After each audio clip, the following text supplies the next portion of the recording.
a rare combination of political maturity with intellectual brilliance, a combination which is very rare among Indian politicians. He can be viewed to be a great modernization of the internal security apparatus of India. His capacity to master detail is enormous, and he is a completely committed modernizer and reformer. He sees the big picture for India and where it can go, so he has a vision.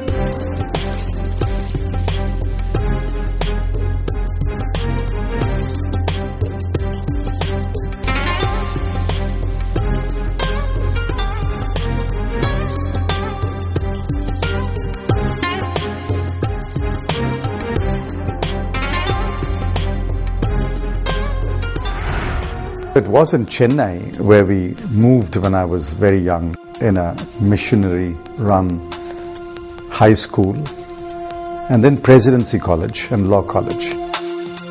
So I got elected to Parliament on end of 1984, and I moved to Delhi. They offered textiles, and I said, I can't do textiles.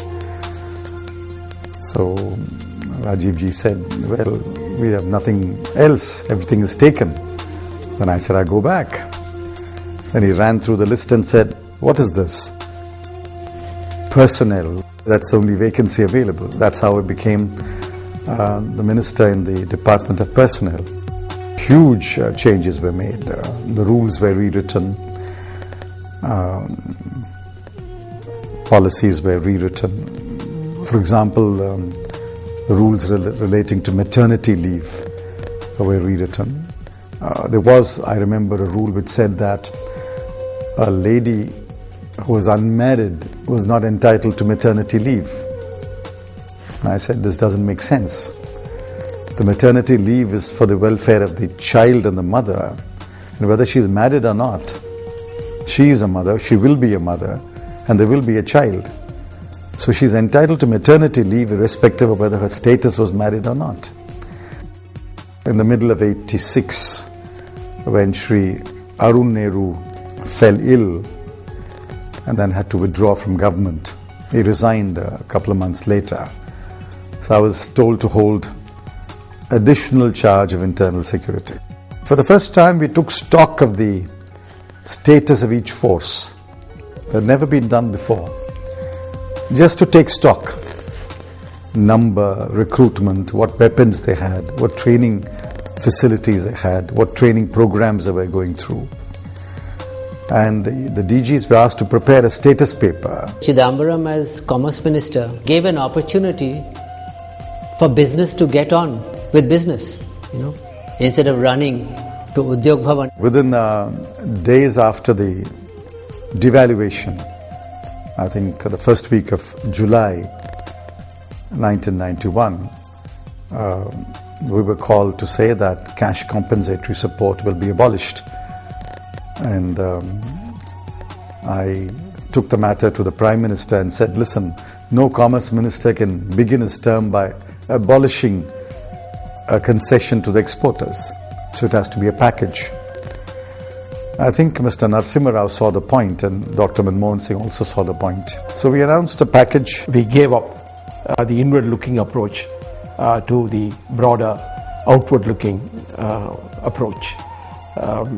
The import substitution policy was given up. Therefore, we had to knock down the various quantitative controls on imports and work towards a system in which our exports can expand and effectively meet the requirements of the balance of payments. And that was the beginning of trade policy reform. We had gone to a dual exchange rate, and therefore we wanted for the exporters to get the advantage of the dual exchange rate. But even before introducing the dual exchange rate system, the EXIM scrips were introduced, by which the additional premium was payable to the exports. The EXIM policy was in a couple of volumes. It was very user unfriendly, and he set upon himself the task of getting it rewritten, and he succeeded in the sense that the two volumes were compressed into one, and it became much more reader friendly, and that is primarily because he focused his entire attention. Exporters took well to the idea that while exports will become freer, imports also will become freer. It was a mindset that had to be broken. So when you needed your raw materials or components or finished goods, you did not have to stand in line and do many other things to get those licenses. You were free. And suddenly the handcuffs had been taken off Indian industry. Import licensing was the big control mechanism located in the Commerce Ministry. So he was actually giving up his own licensing power in exchange for giving exporters a better deal by introducing the EXIM script. There was a break, and then I came back as Commerce Minister, and we pushed exports. The first draft of the industrial policy resolution ran into trouble in the cabinet. So Mr. Narasimha Rao quickly said, all right, we'll come back, and then called me and Montek to his office and said, listen, do something. Chidambaram, we quickly worked out the outline. We went to discuss it. He took me along. He'd gone to discuss it with Dr. Manmohan Singh as finance minister. And Dr. Singh agreed. There was a paragraph on what Jawaharlal Nehru did. There was a paragraph on what Indira Gandhi did. There was a paragraph on what Rajiv Gandhi did. And we connected the three and then said, from these flow the new policy. The same day, we all went along with the finance minister to meet the Prime Minister, Mr. Narasimha Rao, who approved it. Then it was brought back to the cabinet. The cabinet approved it within minutes.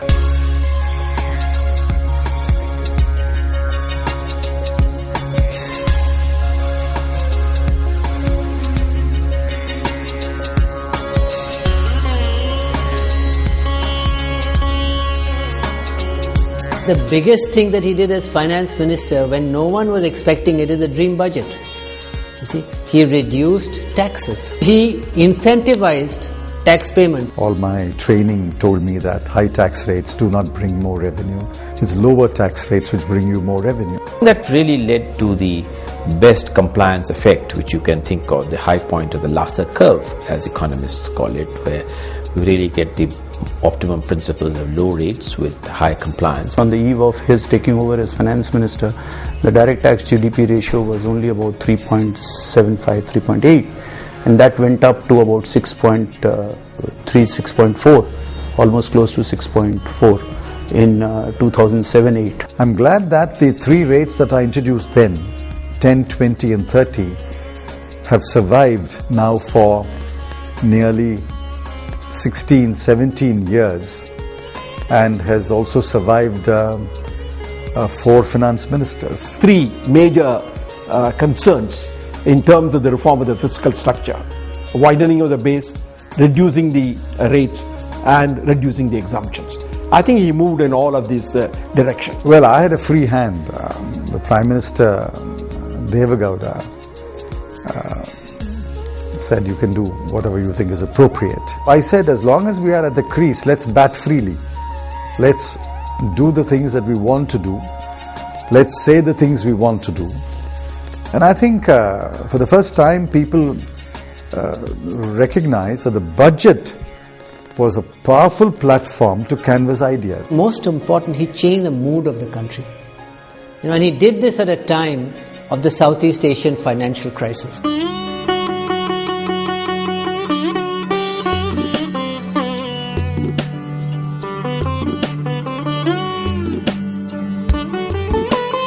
The late Sri Moopanar and I and others broke away from the Congress party because Mr. Narasimha Rao was determined to forge an alliance with the AIADMK, and that was at that time the most hated party in Tamil Nadu.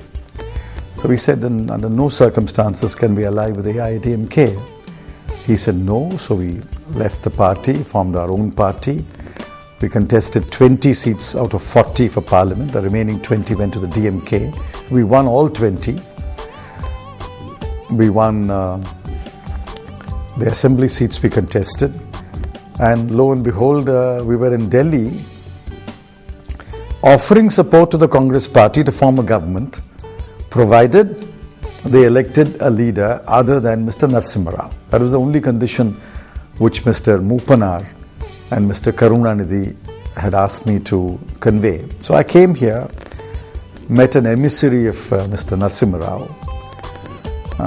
We can disclose that now, the late Mr. S.P. Chauhan, at a common friend's place. And I said, this is the only condition, sir, and if you accept it, Congress can form the government, and our 40 parliamentary seats will support the Congress. Mr. Chauhan, of course, was a loyalist to Mr. Narasimha Rao. I said, you can become Prime Minister. Mr. Narasimha Rao turned down the suggestion. So we had no option but to refuse to support the Congress at that time. And then you know what happened. Mr. Vajpayee was invited, that government fell, and then the United Front government was formed.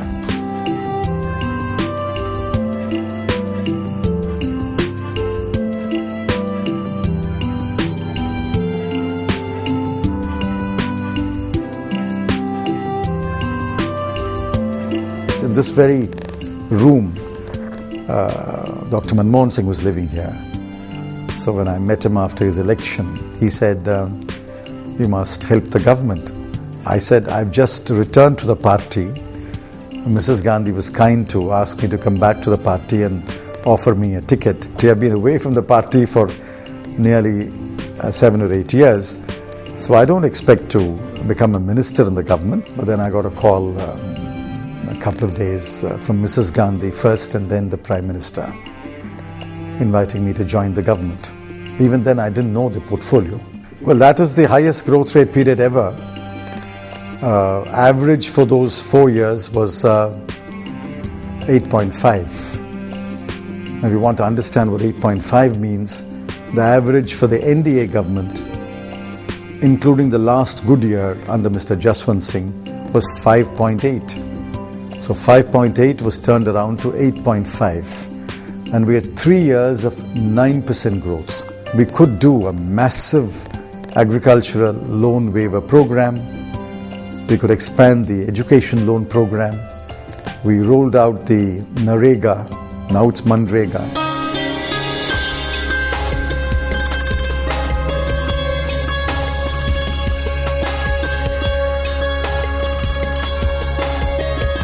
We signed an agreement with the RBI that automatic monetization of government securities will be abolished. That agreement was signed between Montec and we signed that.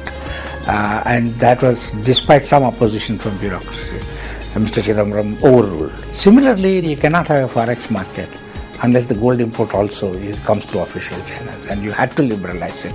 And there are not many who are willing to take such a bold decision. He could take a bold decision. And then the FRBM Act had been passed by the NDA government, but they did not have the courage to notify it. One of the first things I did after I took over as finance minister in May 2004 was notify the FRBM Act. FRBM is a great discipline. On April 1, 2005, he introduced the value-added tax together with, of course, the states. We called the finance ministers. And it became clear to me that the deal maker or deal breaker was the compensation that we will pay for anticipated losses as a result of introducing VAT. Parthasarathi Shom was there and he said, let's take the risk. So we took the risk, and I told the finance minister, yes, I will compensate you for the VAT losses, go ahead. That then clinched the issue and the states came in. So he also revealed his negotiating ability in an inclusive way with the states. The direct tax code is a child of his imagination, and it is his work. He entirely rewrote the tax code and made it simpler and easier to understand. DTC, the entire bill had been drafted. I had applied my mind to every section, every line. We have a income tax guest house in Delhi, So we would retire to that guest house every weekend, and again with my trusted stenographer, start dictating every section of the Act. It would come drafted from the task force in the CBDT, but then I would polish it and redraft it in what I think was appropriate legal language. And the entire DTC bill was drafted. It was a complete bill. It was put on the web and so on. Actual cabinet approval of the DTC took place after he had demitted office as finance minister. On the administration side also he rationalized, because he really underlined the importance of information technology. So we made, with his approval and encouragement, the a requirement that corporations will have to file electronically. On the tax administration side, quite a lot of what has happened now, I mean, for example, e-filing of income tax returns, which is a huge game changer. The taxpayer filing by small taxpayers, individual taxpayers, he encouraged them to also file electronically. We made scrutiny computer-based again. The computer will pick up which cases will be scrutinized. We almost completely abolished discretion.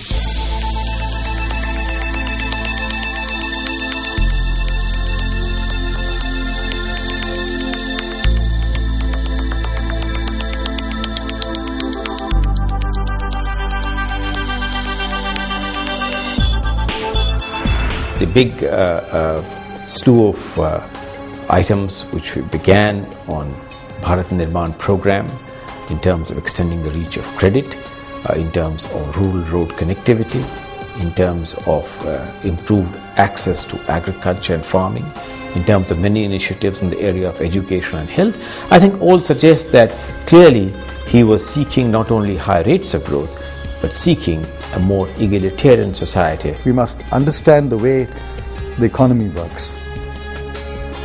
Each growth factor tends to support other factors to grow faster. If incomes rise, savings will rise. If savings will rise, investments will rise. If investments will rise, foreign investments will rise. If both domestic and foreign investments rise, again the growth rate will rise. Tremendous improvement happened during that period in the health of the banking system. One of the very important banks had to be folded up and that had to be managed. One thing was that the finance minister was very clear that we have to improve the banking system. There should be no weak banks.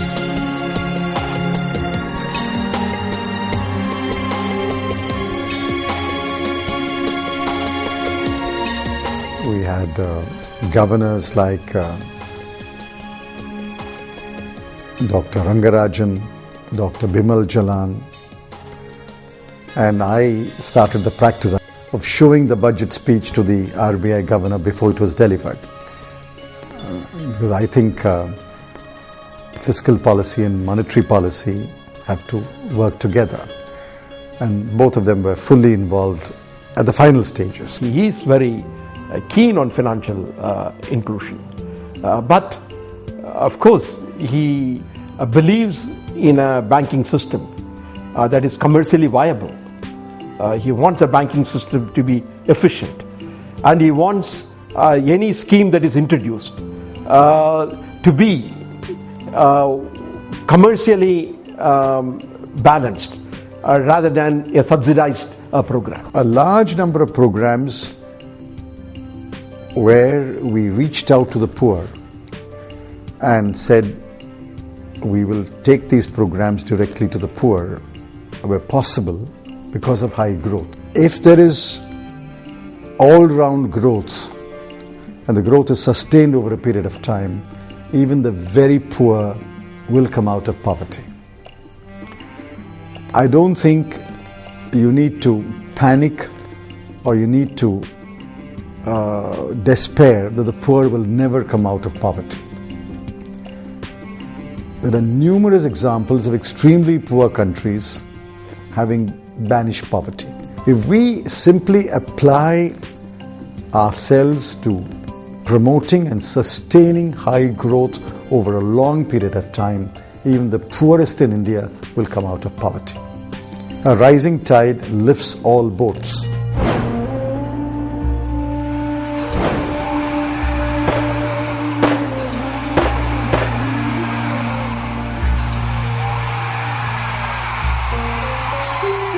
had the Mumbai attack, and I was in my constituency, and it was a Saturday, and then I got a call saying rush back to Delhi, and I was told that a decision had been taken by him and the Congress president the previous night that I would move to home. I was very reluctant.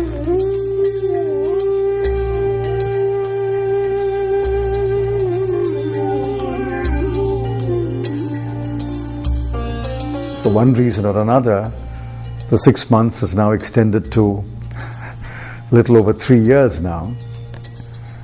Well, it's a job. Someone has to do the job. He has brought about a massive modernization of the police forces. He has modernized the way in which the intelligence informations are gathered and collated. In the integrated action plan that we've introduced in 60 districts of Naxal affected areas, we've empowered 3 district level officers. The collector, who's an IAS officer, the superintendent of police, who's an IPS officer, and the DFO, who's an Indian Forest Service officer. Empowered them and said, 3 members, you will now run this program. So you can imagine that he had this totally brave idea that this untied money could go to a committee chaired by the district collector. And that program is a roaring success. It's a runaway success. Skeptics like Montek and Jairam have now come to accept that that was the best model to administer that program. There is a greater reassurance right now that we are in better shape and that some of the difficulties that earlier looked like being impossible are being brought under control. This is not an anti-Panchayati Raj move, but it is a pro-people move. It is actually a move to immediately take care of a dire need of people who have no facilities. We all worked on it, but the fact that the Home Ministry is bringing about development measures in left-wing extremist areas is itself a tribute to his sagacity. He may want to go back, be a finance minister or whatever, but I think we've got the best possible Home Minister that we could have.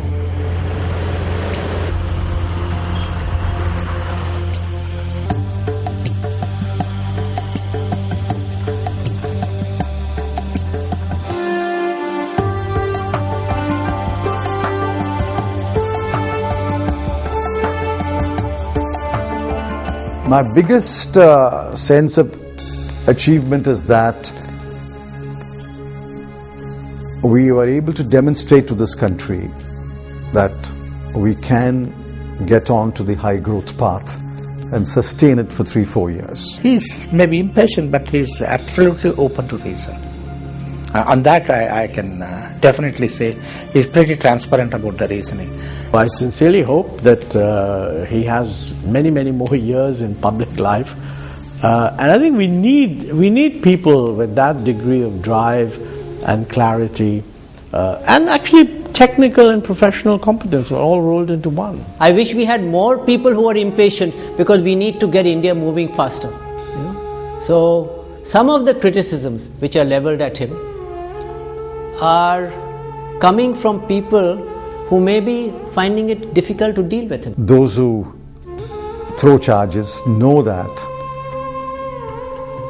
I can hold my head high, look you in the eye and say, in all my political career, never once has anyone offered me or I've accepted 1 rupee by way of illegal gratification. I've never been asked by any Prime Minister or any of my party leaders to do anything that is either illegal or unethical. I've never been asked to collect money for the party, and I've never done that. Those who throw charges at me, and some of them are close friends, professional friends, friends otherwise who've known me for 20 years, they know that what they're saying and doing is completely untruthful. It is only the brave who persist in trying to push against the wind. But I think you cannot doubt the clarity of their purpose or the integrity of their intentions. There are some people who are professional baiters of the Congress party and the Congress leaders. We ignore them. Therefore, one is sometimes sad that one perhaps has remained in politics longer than one should have.